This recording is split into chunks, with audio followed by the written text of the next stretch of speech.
Thank you, Mr. Chair. Thank you to both the ministers for appearing this morning. First to you, Minister McKinnon, just in your testimony, and notwithstanding the fact that I agree with you that our grocery shelves are full of goods because of transport, our truckers, I'm also going to equally say that probably because Canadians can't afford food. But that's just a point of interest.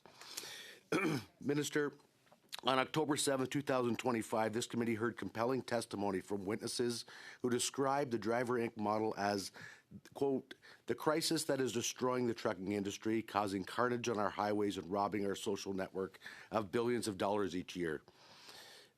Minister, just honestly, yes or no questions, please. In your capacity as Minister of Transport, have you met with the Ontario Minister of Transportation about this crisis?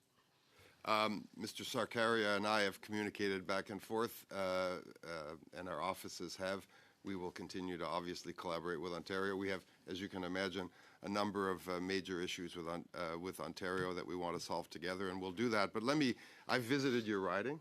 I've visited the greenhouses in your riding. I've visited the temporary foreign workers who work in the greenhouses in your riding, and the owners of those greenhouses who say that they could not possibly survive without those temporary foreign workers. And I just want to ask you, though, Mr. Lewis. I had a very brief question. I want to ask you, Mr. Lewis, do you approve of the stereotyping of temporary foreign workers that your colleagues just went through? Minister, have you had any discussions? It's an honest question for you. Have you had any discussions? It's my floor. Thank you, Minister. In your part of the world, you produce food. Mr. Chair, colleagues, if I could just ask everybody to speak one at a time, just for the benefit of our interpreters who are having a very hard time trying to figure out what to translate. Minister, have you had any discussions with Felix Fung? I'm going to add 15 seconds. Thank you very much. Minister, have you had any discussions with Felix Fung, the Assistant Deputy Minister of Transportation on the CCMTA regarding this crisis?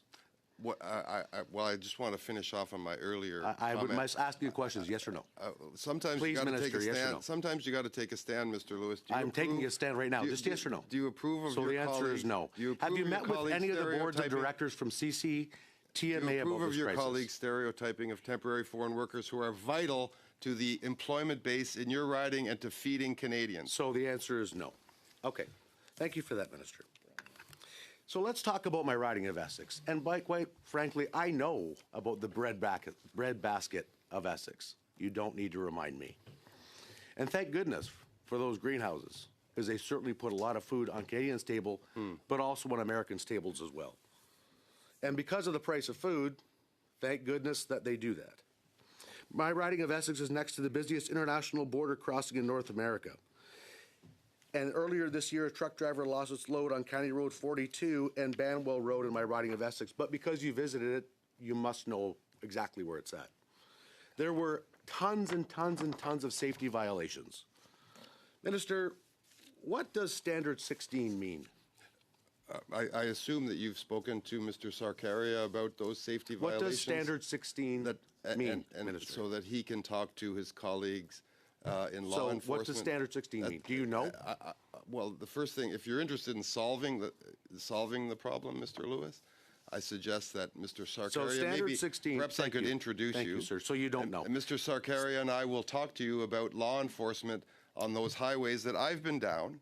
I've visited those greenhouses. I've talked to those workers. I've seen those packaging plants. We're very proud of that industry in Canada. As you should be. That is an incredible industry so with incredible 16, entrepreneurs. Thank you, Minister. So Standard 16, let me just read it for you, means entry-level training class 1. What drivers must be trained in, like vehicle inspection and driving practices. Now, at least you're aware. Last question. How much time, Mr. Chair? You have 1 minute left, sir. Thank you very much. My next question is for Minister Mr. Lewis, you agree that driver certification is a provincial responsibility, surely? Well, I would suggest that because it's interprovincial, which is why my next question is for Minister Hadju. Would you like us to federalize that issue? As Mr. Sarkaria, and by the way, and I've heard you speak about Highway 11 and Highway 17, and I know that area very, very well. I spend a lot of time up in that area. Minister, we had some testimony back a couple of weeks ago. Just got to find my note here, Minister. There we go. On October 7th, one witness, Johan Couture, Executive Director of the Women's Trucking Federation of Canada, testified before committee. I don't feel safe. I don't want to use routes 11 and 17. In light of this testimony and similar concerns raised by other women who appeared before this committee, do you have a response you would like to share with Ms. Couture and the woman who expressed fear for their safety on these routes? Well, I would echo that fear. I'm driving down that road this weekend for an event in my very large riding, and I will tell you I'm very glad that there's no snow on the road, and there are times where, as a member of Parliament, I actually cancel visits to small communities in my riding because 1117 is the only route in, and there are portions of that road that are extremely treacherous. Now, the good news is that Ontario and Canada have invested in widening the road and increasing lanes, and in those parts, the safety obviously has increased. But that work has to continue, and I would suggest that, you know, the federal government can be a strong partner in those infrastructure priorities that provinces are setting, not just obviously for safety, which I think should be our primary concern, but also for the economy of our country. And you will know, having traveled those roads, that actually there are ports that road that if it shuts down the trade for the entire country. Thank you, Minister. Thank you, In Minister. fact, I was